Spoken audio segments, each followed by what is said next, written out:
Assalamualaikum warahmatullahi wabarakatuh. Perkenalkan, nama saya Trilita Utami. Saya dari Prodi Pendidikan Biologi kelas 3B.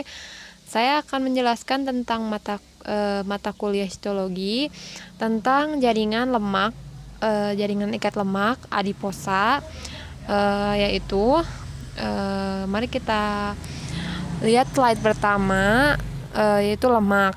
Lemak dalam bahasa Inggris, fat, merujuk pada sekelompok besar molekul-molekul alam yang terdiri atas unsur-unsur karbon, hidrogen, dan oksigen meliputi asam lemak, malam, sterol, vitamin yang larut dalam lemak. Contohnya A, D, E, dan K. Monogliserida, digliserida, fosfolipid, glikolipid, terpenoid, termasuk di dalamnya getah dan steroid dan lain-lain.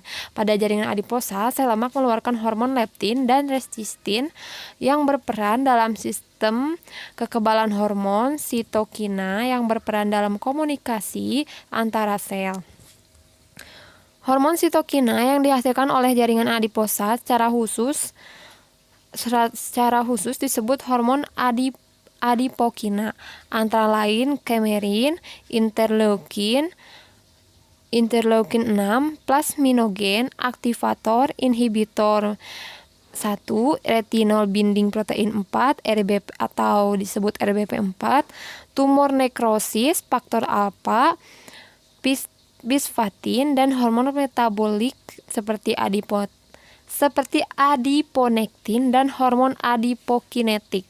Slide selanjutnya, sifat dan ciri lemak yaitu karena struktur molekulnya yang kaya akan rantai unsur karbon rantai CH2 3 kali, maka lemak mempunyai sifat hidrophob. Ini menjadi alasan yang menjelaskan sulitnya lemak untuk larut di dalam air. Lemak dapat larut hanya di larutan yang nonpolar atau organik seperti ether, kloroform, atau benzol. Fungsi lemak menjadi cadangan energi dalam bentuk sel lemak. 1 gram lemak menghasilkan 39,06 kilojoule atau 9,3 kilokalori. Lemak mempunyai fungsi seluler dan komponen struktural pada membran sel yang berkaitan dengan karbohidrat dan protein demi menjalankan aliran air, ion, dan molekul lain keluar dan masuk ke dalam sel, menopang fungsi senyawa organik sebagai penghantar sinyal seperti pada prostaglandin dan steroid, hormon, dan kelenjar empedu, menjadi suspensi bagi vitamin A, D, E, dan K yang berguna untuk proses biologis. Nah, selanjutnya yaitu gambar fosfolipid, yaitu berupa liposome dan bilayer sheet. Serta satu lagi itu gambar yang setengah bulatan kecil itu berupa misel. Yang bulat potongan setengah yang paling gede itu liposome dan bawahnya itu bilayer sheet. Yang selanjutnya metabolisme lemak.